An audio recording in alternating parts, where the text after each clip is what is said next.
Mr. Finn, please share the summary of your novel with the audience. This is a story by Mark Twain, The Adventures of Huckleberry Finn. In the book, Huck Finn is a teenage boy who runs away from home. Huckleberry Finn runs away from home so he doesn't have to live with his drunk dad. The book is about Huckleberry's adventures on the Mississippi. Also, he's helping a runaway slave named Jim reunite his family that was separated in slavery. Huckleberry wants to find a better life for himself. In doing so, he also finds the true meaning of friendship. Thank you, Mr. Finn. You may now deliver your position statement. The book Huckleberry Finn should be banned. Huckleberry Finn sets a bad example in so many ways. First of all, Huckleberry Finn smokes. This could give other kids the idea to try smoking. They might think that because Huckleberry Finn smokes, it's okay to copy him. Huckleberry's dad smokes, drinks, doesn't make him go to school, and swears constantly. This is not acceptable behavior for a parent. Huckleberry Finn runs away from his dad. Running away from home is not the way to solve your problems. Huckleberry lies to people, which could influence young kids to lie. There are two characters who swindle others and get away with it. Another crime to society. Finally, there is the extensive use of the word nigger. This is very offensive to black people. In addition to Huckleberry setting bad examples, in the book, black people are treated lower than others. This might influence young kids to do the same thing as those.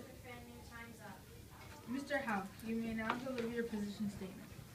I realize this book has many things that now would be considered inappropriate. But back then, which is the 1800s, you need to realize that African Americans weren't treated the same. In fact, the Civil Rights Movement didn't even start till 1955. That was 58 years ago. This is obviously a long time in the book, but in the book, they give specific examples of other types of things that most of us don't do now, like talking about witches.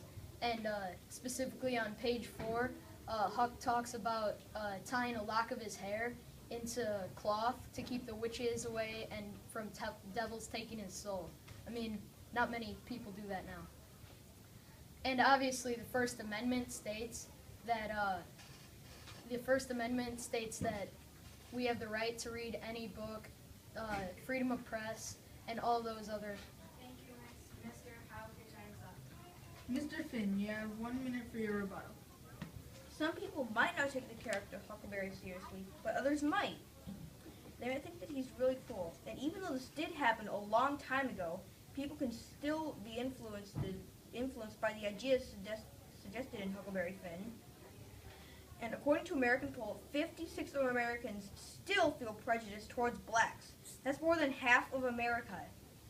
It's books like Huckleberry Finn that repeatedly use derogatory or degrading slang that desensitizes the people of America. Readers of Huckleberry Finn are sure to be influenced negatively by the inappropriate content of this book. Even though this book was written a long time ago and it's set even longer ago, there are still acts of prejudice in the world. For example, Dr. King, when he was trying to speak out against prejudice, he was killed. And even though the author does say it's a mostly true book in the beginning, Mr. Houck, you now have 1 minute for your rebuttal. In the beginning of your opening statement, you said that Huck smoked. Now, I realize that still is a bad thing, but many kids do it. So I mean, it's not like you can't hide from that fact. And if you want your kids, if the parents want their kids to keep away from it, that's their problem, not the whole school districts or anything like that to keep that. Your parents need to make that decision for you. And also, you mentioned that his dad drinks and smokes. I'm not saying this is completely great as a parent, but a lot of dads that I know of drink and or smoke. So it still goes on, but it's not necessarily the worst thing, and I think that's not a valid reason to have this book banned. Also, you mentioned Martin Luther King. That was also a long time ago in the 1960s, so you kind of need to keep it more current.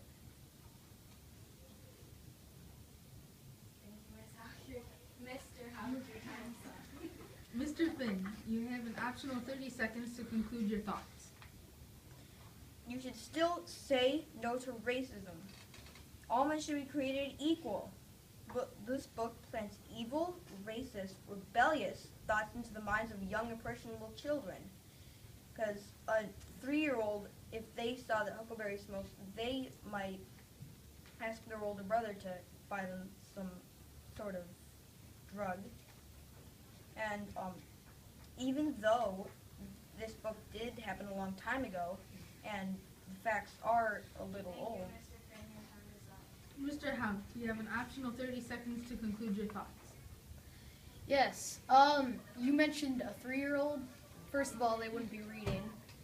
Second of all, I don't think that one book is going to influence their whole life with all the decisions they make about drugs, drinking, anything like that.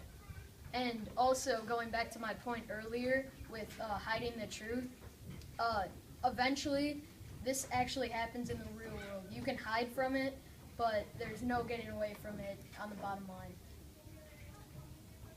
Thank you, Mr. Howard. Your time is up. Thank you, Mr. Finn and Mr. Houck, for participating.